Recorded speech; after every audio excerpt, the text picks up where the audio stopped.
This is CBN NewsWatch. Thanks for joining us for CBN NewsWatch. I'm Wendy Griffith. Severe and dangerous weather across the central and southern plains unleashed at least 24 tornadoes. The storms have left significant damage and triggered flash flooding. Charlene Aaron has been following the story and has more now from our newsroom. Charlene. That's right, Wendy. Parts of the southern plains were under tornado warnings this morning. Then after more than 24 twisters hit Texas, Oklahoma, Missouri, Arkansas, Kansas, and Louisiana Monday. This twister tore through Mangum, Oklahoma, destroying homes and shutting down highways. Twin tornadoes spotted just north of Oklahoma City. Communities have been left reeling, some residents needing to be rescued after the storms drenched the area, flooding entire communities. More than 20 high water rescues in one neighborhood alone. Homes, ranches, and even school buses surrounded by dangerously high water. I mean, the entire house, the flooring's gone. It's probably about knee deep in our garage, and then we go into our house. It comes up to about our ankles. I texted Brandon. I was like, Brandon, I'm gonna have to swim into the house. He's like, what do you mean? I was like, open the front door. It was already up to our porch. And forecasters say more rain is expected to fall over the region in the next few days. Wow, bless their hearts. They're taking it in stride. Well, with us now is Weather Belt meteorologist Joe Bastardi. Joe, what can we expect in the next coming days? Well, we've got this current outbreak. It's at a weaker time of the day right now, generally between 10 and 2 or 3 o'clock. The thunderstorm activity goes down, but we may get another round of severe weather, more tornado activity. We do have tornado watches out in Arkansas, northeast Oklahoma now, and that may be spreading into Missouri and Illinois. To the west of this, uncommonly cold air, major snowstorm for this time of the year in the Colorado Rockies. They're going to be skiing Memorial Day out there. Denver with 3 to 6 inches of snow, and the western Dakotas are getting blasted with a snowstorm also. To the southeast of this, over the southeastern United States, it's summertime in all its sweaty glory. So the clash between the two features, between the two very, very cold air mass and the very warm air mass, is a natural corridor for storms to move along. This particular system, folks, won't be as strong tomorrow in the lakes, may take a swipe out the northeastern part of the United States on Thursday, but by that time, we're going to load back up in the plains and see a very similar situation later Wednesday, Thursday, and Friday to what we're going through right now. I was shocked when I saw friends posting snow, quite a bit of snow in Colorado. I mean, it's almost June. This is unusual, right? Yeah, well, it's well telegraphed, but, you know, you always, come on it after something that sounds pompous, but we were warning our clients because we have clients out there, energy companies, the use of that, not only in Denver, but Duluth, and the U.S. generated models had no idea what was going on. The European model really did a very, very good job, had 3 to 6 inches of snow in Denver and, 1 to 2 feet in the mountains around there. Now, the latest snow in Cheyenne, I think, is June 4th or 5th, Cheyenne, Wyoming, and I think that they broke the record for most snow after May 1st with this storm. So, yeah, it's very, very late out there. But on the other hand, it shows you how the atmosphere fights back. There's no one controlling factor that takes over. There's always conflict and always ebb and flow. Well, with what's going on right now in the Midwest, which states are going to be hit the hardest right now with the tornadoes and the flooding? Well, I think Missouri on into Illinois is going to be getting a lot of it, the severe weather this afternoon and tonight. And as far as the flooding goes, this is a big, huge storm putting down a lot of rain further north and a lot of snow, again, in the western Dakotas and into western Nebraska, northeast Colorado. It's still snowing to beat the band there. So that's going to be a while before that gets out of there, but things will improve tomorrow. Well, tornadoes are not uncommon in the Midwest, Kansas, Oklahoma, but is this heightened tornado activity unusual for this time of year, Joe? No, we're right at the climatological normal for this. And as a matter of fact, yesterday's outbreak had 24. It looked to me earlier in the day that 24 would be the lowest part of the number. I'm surprised there weren't more yesterday.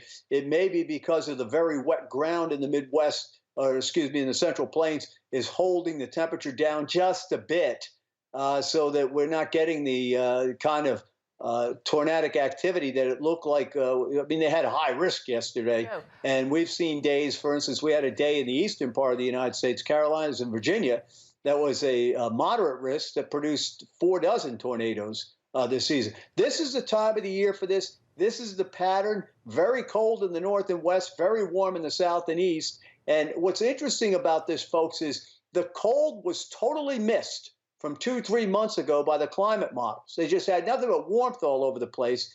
And so when I saw that, I said, whoa, it looks like a below normal tornado season, because when it's just warm all over, there's not a clash. Instead, wicked cold has shown up this spring, and it's taken its toll with the tornadic activity. Joe, for those in the path of potential tornadoes, how can they best prepare for tornado activity? Well, you just have to stay very vigilant and listen to everything that's coming out. And NOAA does a fantastic job. I mean, when I stop to think about how many more people are living in harm's way now than, let's say, the 30s, 40s, and 50s, or when the Wizard of Oz came out, it's amazing how few fatalities there are. Now, any fatality is bad. There's no question about that. But what happens is when you get a 10-minute warning on a tornado, you can get in your car and drive 4 or 5 miles perpendicular to the path, and you'll be out of the tornado. In the old days, you wouldn't get any warning, or maybe a minute warning, and by that time, it's too late. So I am a real big fan of the Storm Prediction Center and what they do. And so, folks, stay vigilant. That's the biggest thing. Pay attention. And chances are things will turn out okay for you. I'm not saying it's all, bed of roses over here. The earth is not the Garden of Eden, folks. I hate to tell people that. It's built on conflict. That's what nature does. You got that right. Well, thanks for keeping an eye on it for us, Joe. We always appreciate you being on the show. God bless you. I always appreciate you asking me. Have me on when there's a big high pressure system over the United States. So people know I like nice weather. Don't we all? Okay, well, get out there and enjoy it. God bless you. God bless. President Trump back in D.C. after holding a rally in Pennsylvania yesterday. The president was there campaigning on behalf of Republican Fred Keller ahead of today's election for an empty House seat. His visit also came 2 days after Democratic presidential candidate Joe Biden held a campaign rally in Philadelphia. Trump expressed confidence in his ability to win that key battleground state as he looks toward winning a second term. Politics is a crazy world, but when you have the best employment numbers in history, when you have the best unemployment numbers in history, when you have the best economy probably that we've ever had, I don't know, how the hell do you lose this election, right? Voters in the Republican district backed Trump over Democrat Hillary Clinton in 2016's presidential election. House Judiciary Committee Chairman Jerry Nadler rebuked President Trump and former White House counsel Don McGahn for being a no-show at today's expected testimony before the committee. At the request of the president, McGahn is defying a subpoena to testify before Congress about the Russia investigation. McGahn was a key witness in Mueller's report. Democrats believe he offers the most damaging evidence against the president. Democrats are angry at his refusal to testify. Nadler said the committee will vote to hold McGahn in contempt of Congress if he did not testify. The president has declared out loud his intention to cover up this misconduct. He told Mr. McGahn to commit crimes on his behalf. He told Mr. McGahn to lie about it. After the report came out, the president claimed that Mr. McGahn lied to the special counsel about what happened. Then he directed Mr. McGahn not to come here today so that the public would not hear his testimony and so that we could not question him. President Trump may think he can hide behind his lawyers as he launches a series of baseless legal arguments designed to obstruct our work. He cannot think these legal arguments will prevail in court, but he can think he can slow us down and run out the clock on the American people. Let me be clear. This committee will hear Mr. McGahn's testimony, even if we have to go to court to secure it. Meanwhile, President Trump says the Mueller investigation is over. Top Trump officials are briefing members of Congress on Iran today after weeks of escalating tensions. This after Iranian-allied Houthi rebels said Tuesday they attacked a Saudi airport with a bomb-laden drone. The U.S. has deployed bombers and an aircraft carrier to the Persian Gulf over unspecified threats from Iran. Acting U.S. Secretary of Defense Patrick Shanahan said today he plans to give Congress credible information about potential threats. Lawmakers warn there can be no going to war without approval from Congress. And we'll have more on this story and others on Faith Nation tonight. You can watch it right here on the CBN News Channel. Coming up, as Ford lays off thousands of white-collar workers, we'll take a look at how other companies are aiming to fill the gap in one area of America's workforce. And before we go to break, here's a look at what's trending today on CBNNews.com. Why hunch over your old...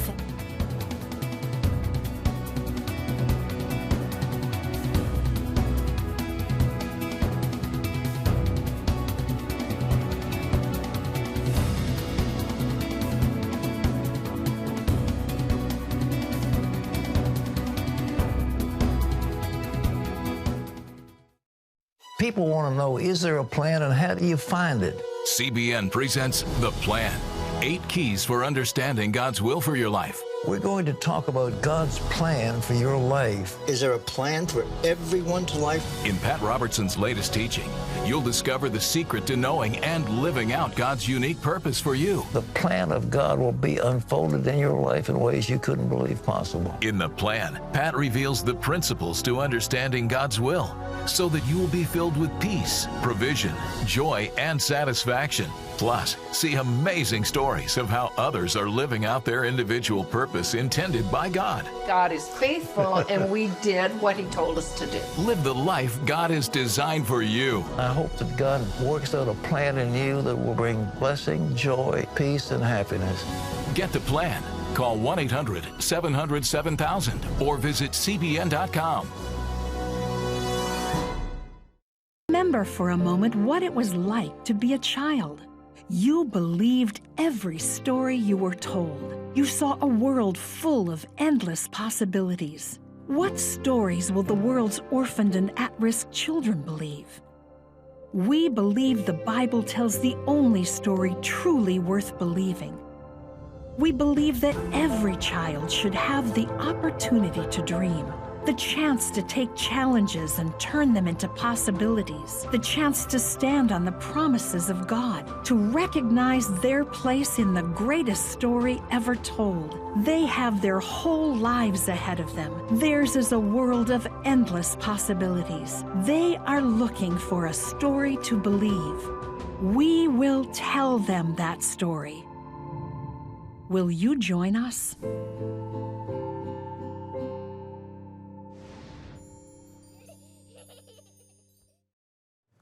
Ford is cutting jobs for more than 7,000 white-collar workers. The company announced their restructuring last July that would result in layoffs and buyouts of nearly 10% of its employees. In the U.S., about 2,300 jobs will be cut. About 1,500 have left voluntarily or with buyouts. About 500 workers will be let go starting this week, largely in and around the company's headquarters in Dearborn, Michigan. Factory workers have not been affected so far. The company has retooled car plants so they can build more popular trucks and SUVs. Well, for other companies and schools, they're trying to fill the void left by people who are not equipped to do blue-collar jobs. It's a growing gap in America's workforce. As Mark Martin shows us, their mission is to train workers in the skilled trades. Pursuing a traditional college degree isn't for everyone, especially these days. We each have our own set of interests, our own set of skills, and a different set of drivers in regards to what makes us happy and what makes us feel fulfilled. Taking that path can also help our nation's economy. National estimates indicate that over the next 10 years, nearly 3.5 million manufacturing jobs will probably be needed. But get this, 2 million of those may remain unfilled because of a skills gap. It's a global issue that we're seeing.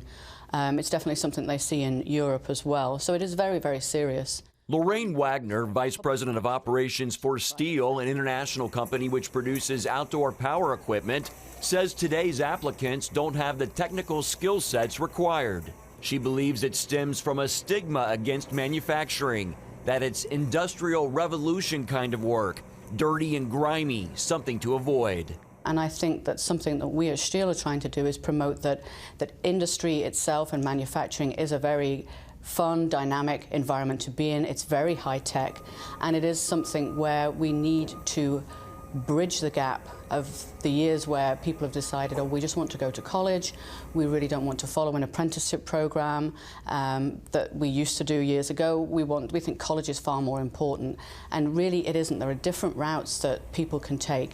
Steel is trying to close the gap through its apprenticeship program. Apprentices learn skills including mechatronics, a combination of mechanical and electrical engineering. Coordinator Skip Johnson says the program is working. Steel's making a huge difference because not only do we train apprentices for our openings here, but we have opened this apprenticeship program where we accept apprentices from other companies. I'm here in what's called the Apprentice Lab, the place where the apprentices go through a skilled trades boot camp. It's here where they learn the basics of their craft before more extensive training on the manufacturing floor. Ryan Buzzy is a third-year apprentice. It fits me because, you know, when I go out to a machine and let's say the machine has a problem, I want to know why. And I want to know exactly what caused it and how it can be prevented in the future. If that means creating a new part or rewiring something new into the machine to prevent it from possibly breaking again or becoming more efficient, I would love to. That's what I pursue this career for. Vocational schools like this one in Suffolk, Virginia, are also reaching out to students not taking the college route. The College and Career Academy at Pruden offers a variety of programs to high school juniors and seniors. Programs like utility heavy construction, where students, among other things, learn to operate heavy equipment. I feel strongly about it because in talking to employers, I realize that there's a big need for heavy equipment operators. A lot of the older generation, they're starting to retire, and they have a big need for the new people, the new generation rather, to step in and kind of just take the reins. President Donald Trump acknowledged the skilled trade gap earlier this year by establishing the National Council for the American Worker. One of its goals, to prepare Americans for the 21st century economy and the emerging industries of the future. It's going to take a long time. I mean, the gap didn't occur overnight. The gap has occurred because we have moved away from that, but I think by companies such as Steel, who are really driving apprenticeship program, driving the awareness of what manufacturing truly is, yes, eventually the gap will be closed. Mark Martin, CBN News, Virginia Beach and Suffolk, Virginia. Thanks, Mark. Coming up, the keys to a long and healthy life without giving up the tastes and comforts of good food.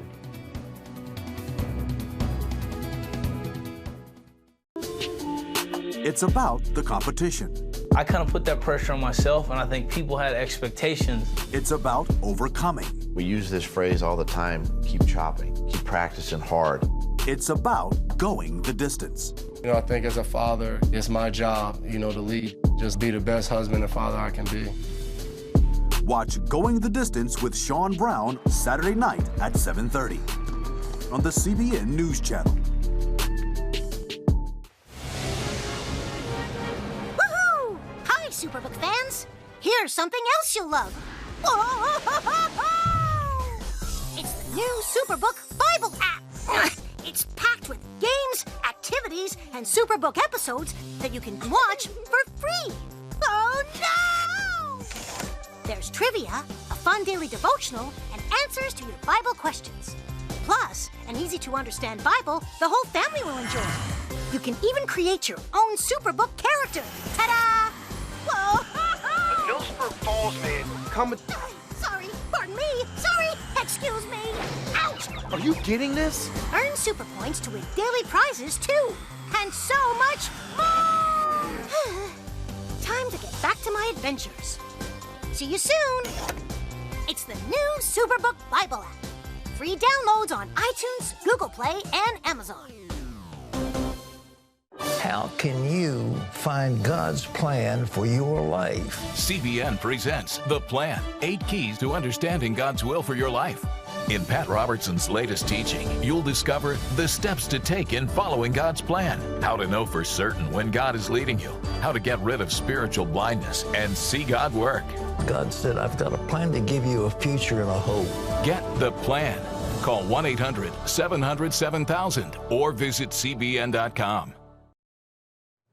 There are lots of diets promising weight loss, but if your goal is to live a healthy life into old age, research shows a plant-based diet is the way to go. The author of The Longevity Paradox shows our Lori Johnson some of the super healthy plant-based foods that are like our favorite comfort foods, but with none of the guilt.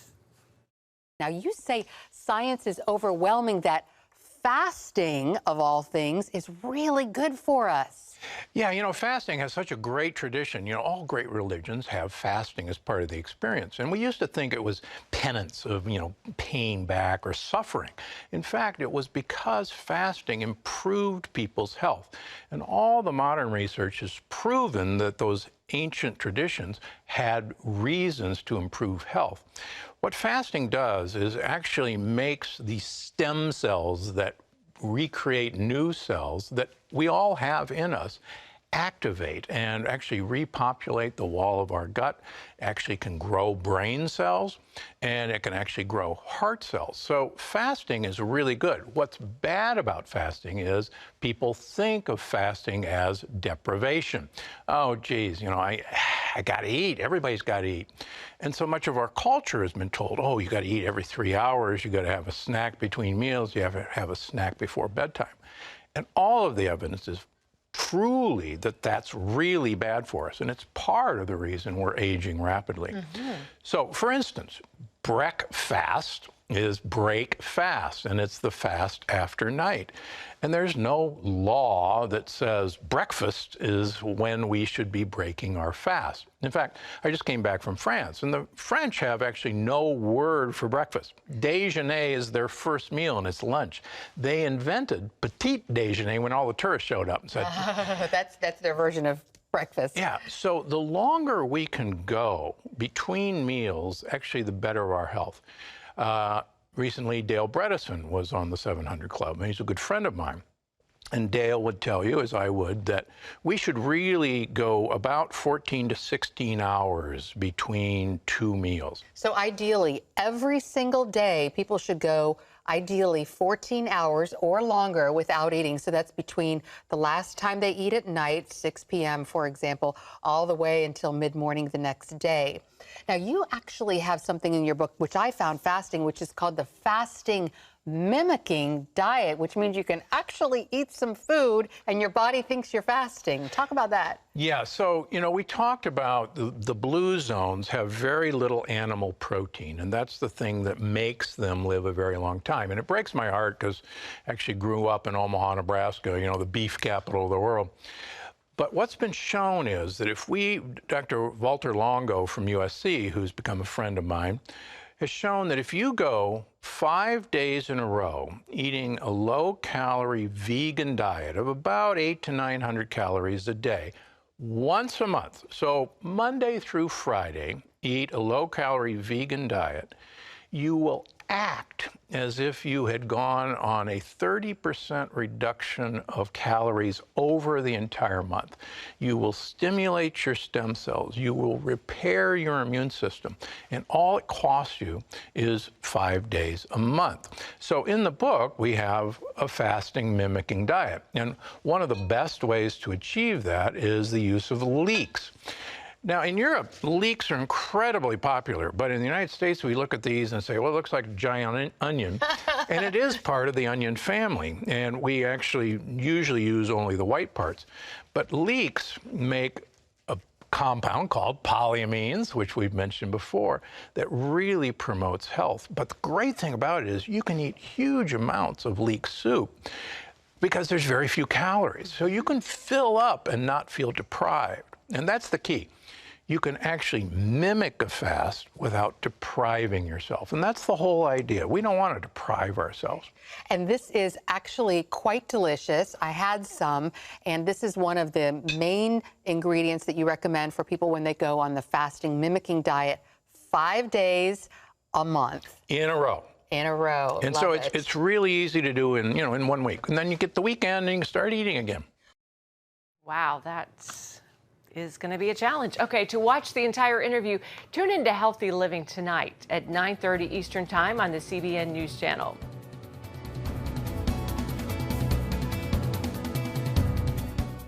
as the world watches from the outside. It's a big diplomatic tug of war here in the Middle East. Go inside the story with Jerusalem Dateline. Israeli archaeologists are talking about a discovery that could change the thinking about the Temple Mount. Join CBN Jerusalem Bureau Chief Chris Mitchell and get the biblical perspective on the events shaping the world. What starts in Israel then ends up going to other places. Watch Jerusalem Dateline, Friday night at 9:30 on the CBN News Channel.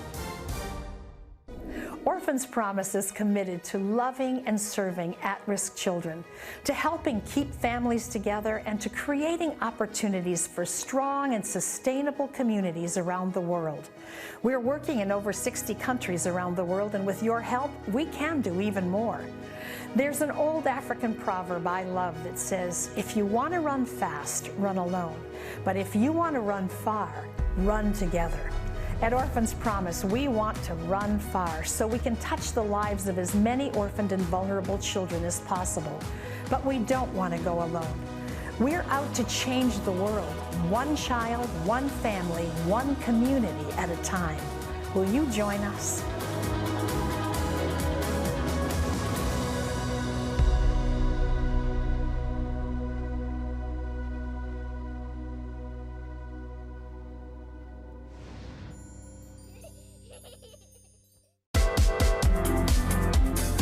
Meet the pastors who are preaching the gospel in a fresh, fearless way.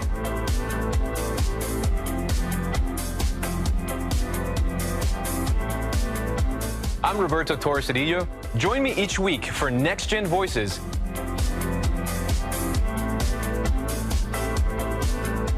And watch God transform a generation.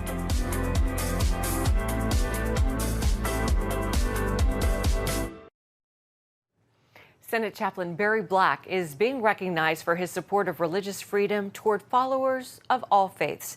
Black has been awarded Beckets' 2019 Canterbury Medal. It's the Public Interest Legal Institute's top honor and is given to those who are dedicated to defending religious freedom in the U.S. and around the world. Black will accept the honor at the Canterbury Medal's annual gala in New York City on May 23rd. And congratulations to Reverend Black. Well, that's it for this edition of Newswatch. You can find more on the issues you care about most at cbnnews.com.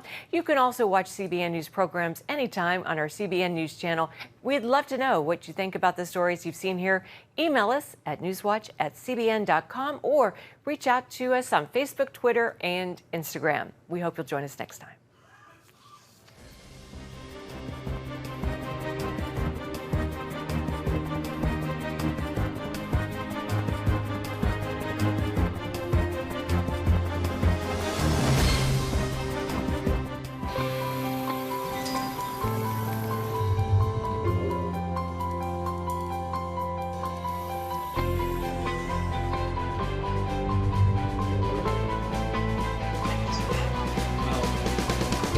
Regent's first ROTC graduate student.